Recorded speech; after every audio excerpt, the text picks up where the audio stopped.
Welcome to World at Work TV. I'm Allison Avalos, and I'm joined today by Sue Schroeder of Vivient Consulting and Franklin Jonath of Jonath DiMeo, and we're talking about communication styles. We're going to get into why it's important to know your communication style and how you can leverage that in your career, but we've got a little exercise on the front end here. Franklin? Thank you. Yeah, this is a quick exercise, and it gives us enough information on a real blank manner, if you will, that intuitively we feel our communication style may be. So what I'd like you to do is close your eyes, and I'm going to ask you to, I'll count to 3, and then you open your eyes, and you'll see a screen, and on that screen there's some things you can choose. Where does your eye land once you've opened your eyes? Let's do that. Okay. 1, 2, 3. Okay, where'd you land? Circle. Circle. Circle. Okay. Now each one of these geometric shapes suggests a communication style. The circle is what we refer to as the amiable style. The amiable style is motivated by a need for respect and creating harmony. And does that resonate for you? Very much resonates for me. You want to make sure that people are getting along. You want to make sure that everybody understands what they need to do, that things are in a certain kind of order, and they can get things done. Is that very appropriate? Okay. Yes. Did you have a secondary style? I did. After I landed on circle, my eye was bouncing towards back and forth with the triangle. Now the triangle is what we refer to as the driver style. And the driver really is about results and control. Does that fit for you? It probably does, yeah. I think the driving part certainly, and perhaps the control piece as well. You want to make sure things are in order, you know where things are going to be, you know what you want to accomplish. I like to know what to expect. What to expect, those kinds of things. Very much. All right. And Franklin, isn't that where your secondary style is where you tend to go under pressure? There's a tendency for that. Yeah, under pressure you may end up going to your secondary style. So what we'll see is that at times that under stress we behave in ways that look at very much in contrast to what we do when we're not under stress. And that's an important thing to know, is what is your tendency to under stress so that you can shape that energy in a different way and adapt your style to others, and that way you'll maintain the opportunity to create more productivity, because we're looking for getting productive relationships developed. And the importance of adapting your communication style leads to that direction so you can get tasks done. So we've covered a couple of the shapes, I think, but take us through for our viewers, because they may not have landed where we did. Walk us through, I think, all 4 shapes quickly and what each of those styles means. Okay, if you chose the rectangle, that is the analytical style. And the analytical style is about achievement of task. And they have a tendency to be very linear, and they're about problem solving. They want to problem solve, they want to know how to get things done, and they want to know how you did things, okay? The triangle, we already talked about, that's the driver. The major motivation is control. That is, they want to be in control of the message. If they're not in control of the message and somebody else needs to be in control, they want to make sure you're in control. Because if you're not in control and they're expecting you to be in control, they will in fact take control. Sure. All right? And you'll see that in the driver, the manifestation often is in big use of gestures. Okay? In the analytical, you'll see the eye contact is usually at the task. So those are some indicators of where the style is going. Okay. And then the amiable style has a need to reflect. They're motivated by reflecting, and Sue described that perfectly. All right? And you will see the eyes go away. You'll see smaller gestures. You'll see a movement of the body out of the picture a little bit. That's going in. All right. And then you have the squiggly lines there. That's the expressive style. The expressive is really driven by a need to affiliate. They want to be liked. They want to like others. So you'll hear that in tone. A lot of vocal variety, a lot of open facial expression, eye contact, a lot of movement, and you'll hear a lot of inclusive language use. So I hear a lot through this exercise, and I know we're going to go farther into this, but take us kind of down the rest of the path. So once you've assessed your communication style, how can you leverage that? Why is it so important to you as a person, but also in your professional life as well? Well, it's important to understand your own style first so that you can communicate your message, but it's even more important to understand the other people in your meeting that you might be in, because nobody is going to be adapting to you. They're their own style, and you've got to adapt to them in order to get your message across and in order to be an influencer. And that's really what our goal is to establish relationships in order to influence someone in our meeting, in our compensation committee, or whatever we're doing in our compensation work, or whatever work that you're doing, is you want to influence somebody. But in order to do that, you have to adapt to their style so that they understand and hear your message.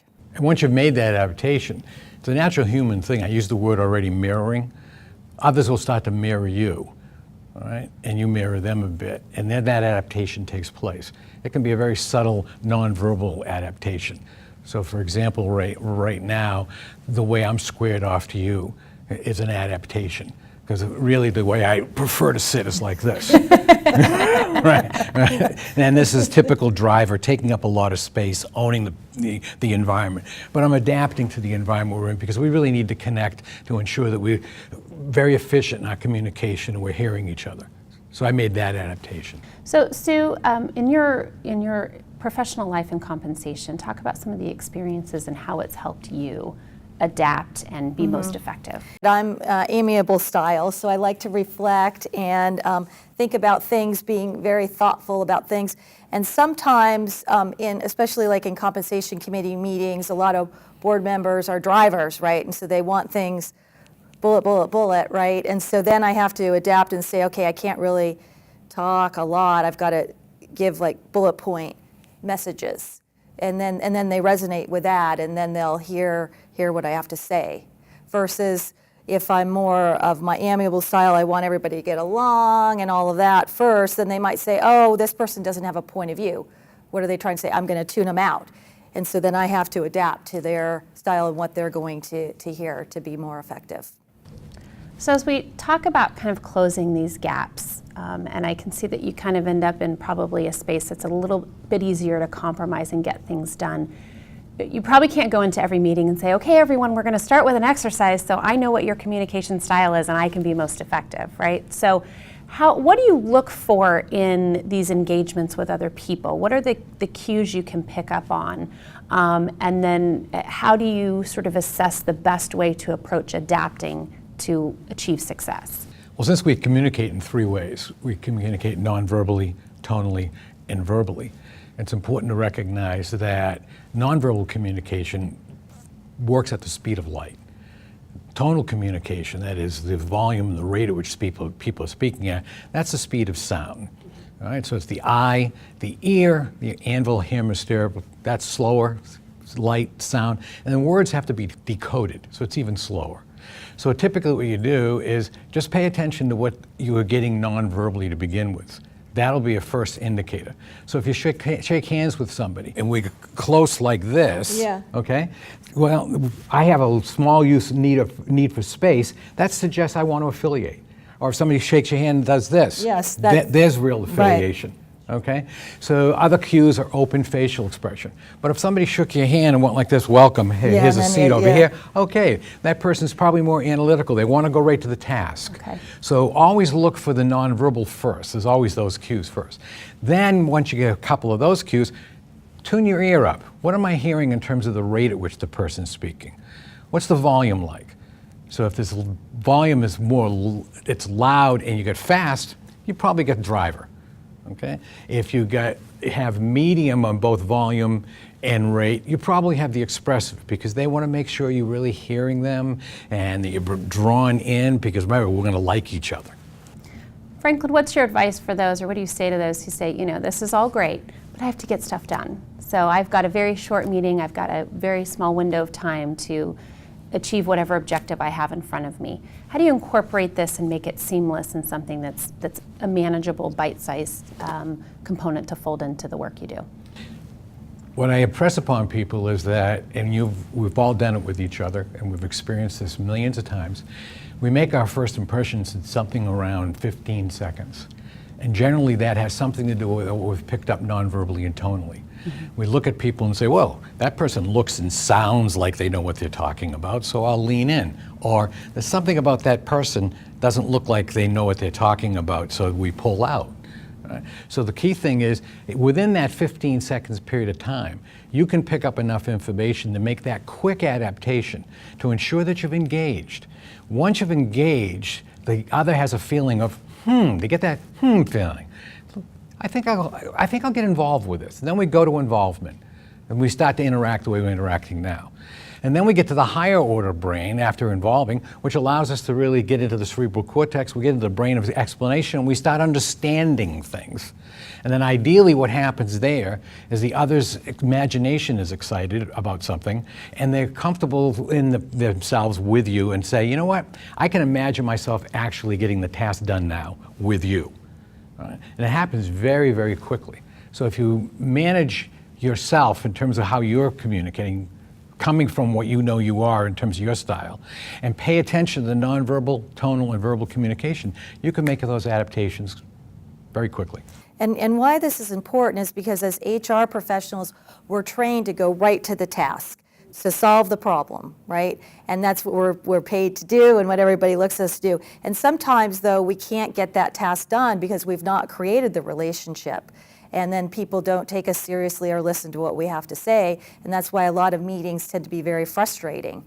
And so it's important to take even these few seconds, like you talked about, Franklin, a couple minutes to establish a relationship before diving directly into the task at hand. This has been really enlightening. Thank you both. Thank you. For World at Work TV, I'm Allison Avalos.